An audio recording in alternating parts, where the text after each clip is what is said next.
All right, hi guys. Today I'm doing an overview of Might and Reason: Great Battles of the 18th Century in Miniature by Sam A. Mustafa. I thought for a while I had his Maurice rules in my collection, but in fact I had this set of rules, and this isn't, I don't want to call this a review because I think you can't really review a set of rules until you've played it. So this is just an overview of looking at the systems.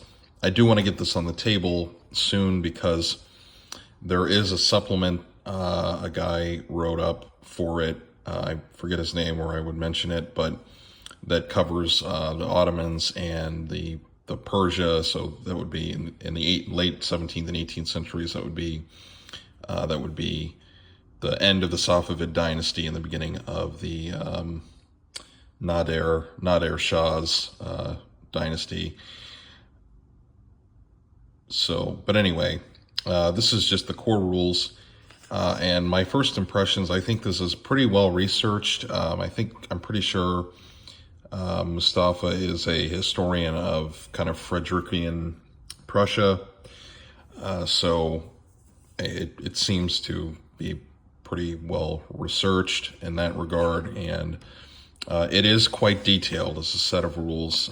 So as you can see here, we've got, in terms of actual rules, okay, it's like 30 pages, but it's quite, they're quite dense pages, and I don't mean that in a negative way. I think it's kind of good because it's pretty detailed, but it's explained well. And I would say it kind of reminds me of the General d'Armée rules. There's a lot of kind of moving parts, but the core concepts are pretty sound and they give a good experience. This is a somewhat older set of rules. Not that that's a bad thing. It was published originally in I think 2007 or 2008. I would like to get a real, like, kind of bound hard copy of these rules, but I think they're only available secondhand now. But I would like to get that, and I think I will try to.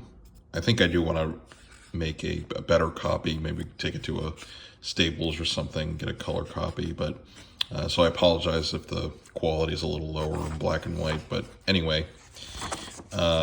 Continuing on,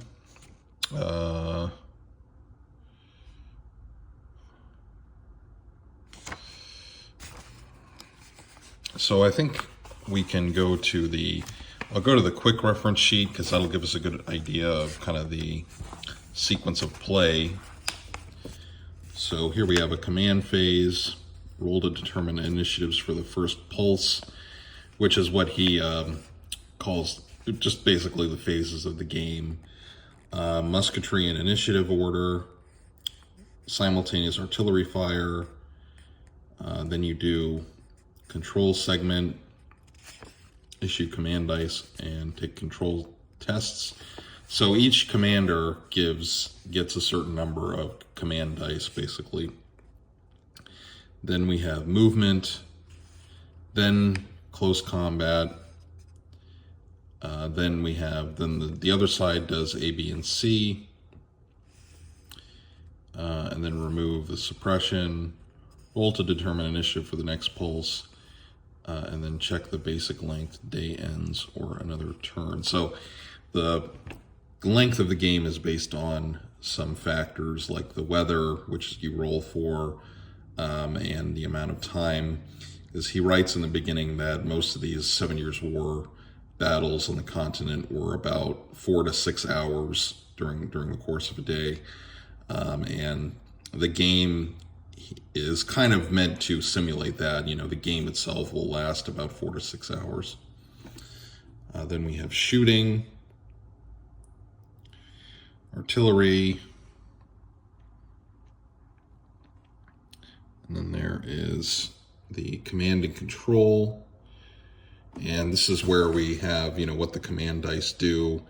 You issue commands to sub-commanders, re-roll a die in combat, re-roll attacks, influence a recovery attempt, influence the initiative roll, and move the commander. So it's kind of like if you played General d'Armée or General d'Armée 2, it's kind of like the aide de camps or the ADCs for that. Similar concept, I think, commands and to sub-commanders. This is the information about that. The control test. And we have movements and terrain rules, who may attack whom, defender's reaction, and combat resolution. I have to say this is a really nicely laid out reference sheet. Everything's very clear, and it's pretty concise, and it does have some color coding, which I think is always handy, even though obviously my copy is currently black and white. But yeah, nice sheet. Then there's a bunch of appendices in the back. I'll get to that because those are pretty interesting, really detailed too.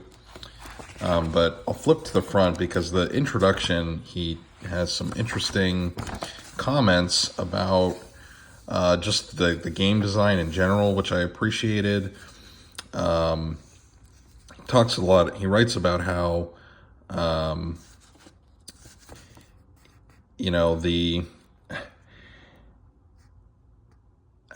you have to make certain allowances because he says, particularly problematic for horse and musket era games is the fact that historical formations just can't be modeled to scale except at very, very small ratios.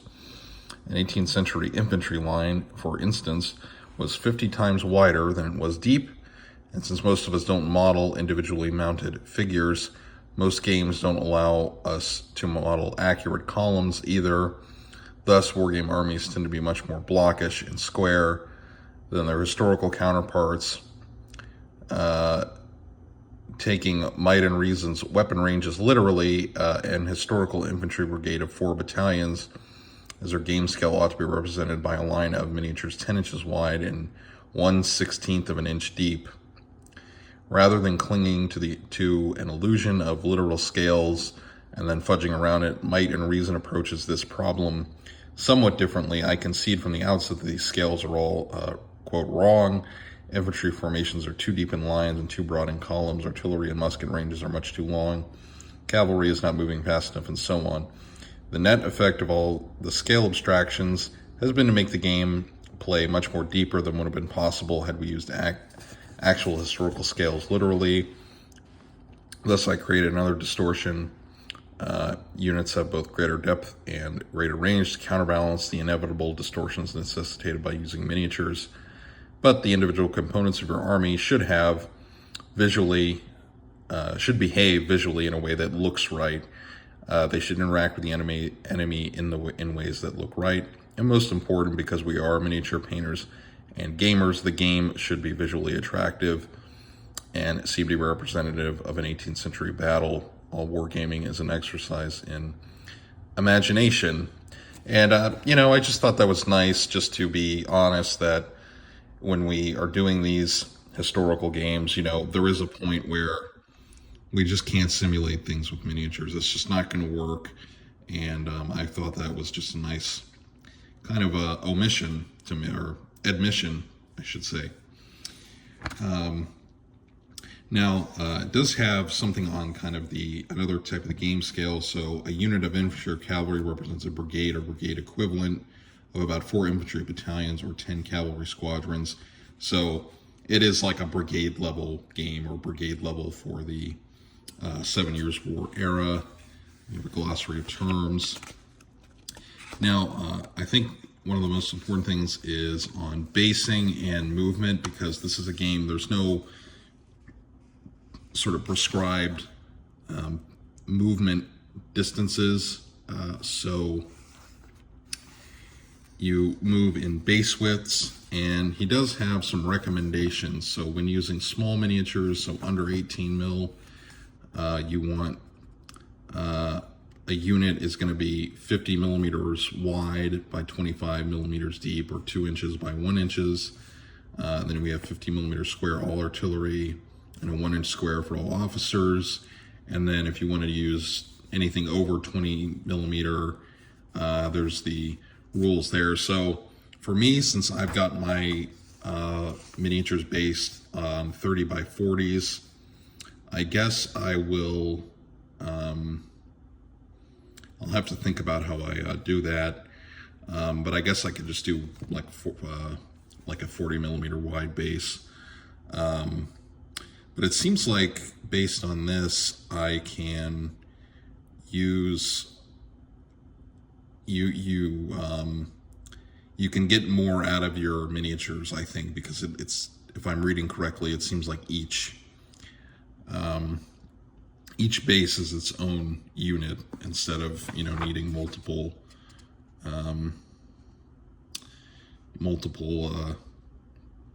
bases per unit. And then you do need some extra stuff here. So regular 6-sided dice, then you do need a 4-sided die. Then, you know, tape measures or measuring sticks, cups, cotton to represent who is fired, some markers.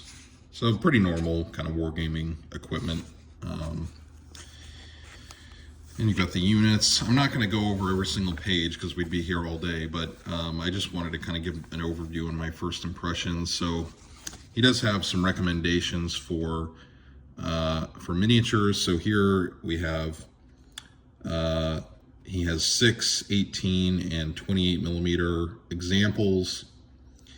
And he also notes that the Bacchus figures are based 60 by 30 millimeters, Eureka 50 by 25, and the front rank is a 50 millimeter square. So that gives you an idea of, you know, how you can base things. But he says at the beginning, you know, you don't, as long as both kind of armies are based the same way or similar, you don't need to rebase your figures. That's just a recommendation because the movement, like I said, it's based on the base width that you have, so you don't need to, you know, you don't need to completely change your army. And then we have, there we have another example of cavalry and artillery in different scales. Then we have, this is the stuff about the turn. We kind of went over with the quick reference. And like I said, there's a lot of stuff going on here, so this is just sort of an overview of the rules, and then when I get a chance to try and play it out, I will make a follow-up video. But so far, I have to say I like what I see, and it looks pretty well researched for 7 Years' War period. We have movement, contact the enemy. Now, one thing I thought was interesting about the close combat was he said that commanders in the 7 Years' War did not like to do bayonet charges. I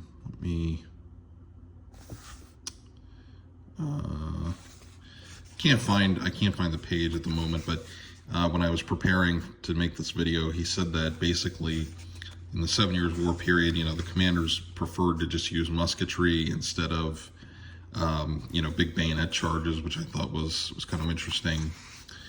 And here we have more about combat, victory.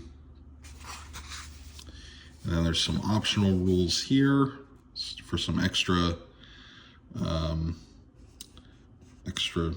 rules to add more depth to the game. Here we have the army builder. So you can, I guess, do a kind of pickup game. There's a random map generator, which is neat.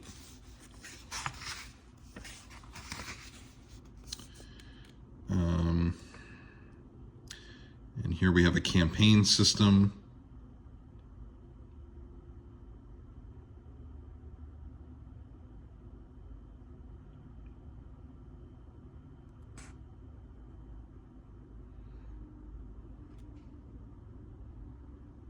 And it says it's linked to the board game Soldier Kings by Avalanche Press, so that's interesting.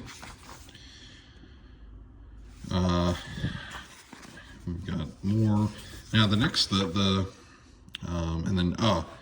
there's allowances for weather, how weather affects, can affect the campaign if you use the Soldier King system. I'll have to look at Board Game Up to see if it's still in print. I hope it is, because it would be cool to check out. Then we have some scenarios, pretty good scenarios, I think. And there's some examples of miniatures, which is why I'd like to print this out in color, because they look some really beautiful looking figures. And then we have the appendices. So this covers all of the main powers in the 18th century. So we've got Austria, Britain, and they're organized alphabetically. France, Ottoman Empire. I'll have to do a follow-up on this, you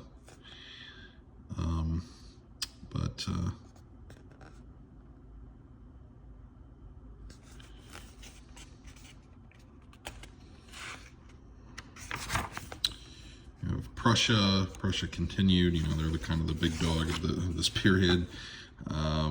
Russia, Spain, Sweden, and then there's several of the minor powers like the Dutch, and then some of the German states. And then there is a little discussion in the back of the War of the Austrian Succession.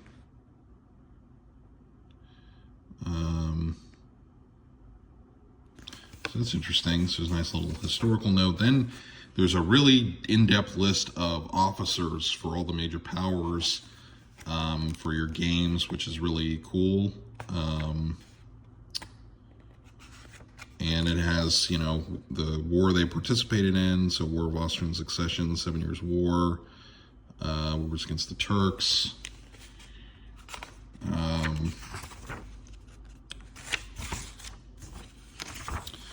And then that leads us back to the QRS. And then we've got another rules summary here for distances and special rules. So,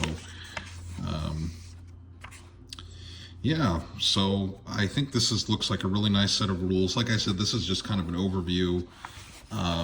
You know, maybe if I can play it out, I will do a more, you know, kind of review of how it plays and things like that. But I have to say I like what I see so far. It looks really cool. I know Sam Mustafa's games are pretty popular, so but this one, unlike his later rules, does not use cards, which I just don't really like having to get a deck of cards. And I think, if I'm not mistaken, I think in Maurice and then Blücher, which is for Maurice is for the 18th century, Blücher is for Napoleonic period, the Napoleonic period. I think you have to play with the kind of cards. Either you have to cut them out, or you can order them from Drive-Thru or War Games Vault or something. I guess it's the same company anyway. But yeah, like I said, I think I would like to try and sit down and play these, especially since I found this supplement by another author that does for Persia and the Ottomans. I would like to try and play that, since I have a Safavid army and I have my Ottomans, of course, that can work for the late 17th and early 18th century as well. So yeah, so this is kind of a longer one, so I hope that was useful. And I would like to get this play some of this on the channel, even if it's just a couple turns, just to kind of get into it. Yeah, so thanks for watching, guys. Just as a preview of what's to come, I was able to start working on Crimean Tatars, so should have some hobby stuff soon. Just one last thing for Might and Reason. I think why I'm more interested in these rules is if I ever want to do so there's two kind of periods that I would like to wargame in the 18th century. One is the Russo-Turkish War in 1768 to 74. I I would like to wargame that, and I would also like to wargame. There's a conflict between the Ottomans and a coalition of Austria and Russia in the 1730s that I think would be interesting to wargame, and I think that would work for these rules here. So, yeah, so I think that's what I'd like to try to do for these rules in the future. Hopefully, I can get more gaming videos. All right, this is a long one again, so I'm sorry about that, but hope you found it interesting. I didn't see anything else on YouTube about this rule set, so maybe it'll be helpful to you all if you want to check this out. All right, have a good day, and thank you for watching.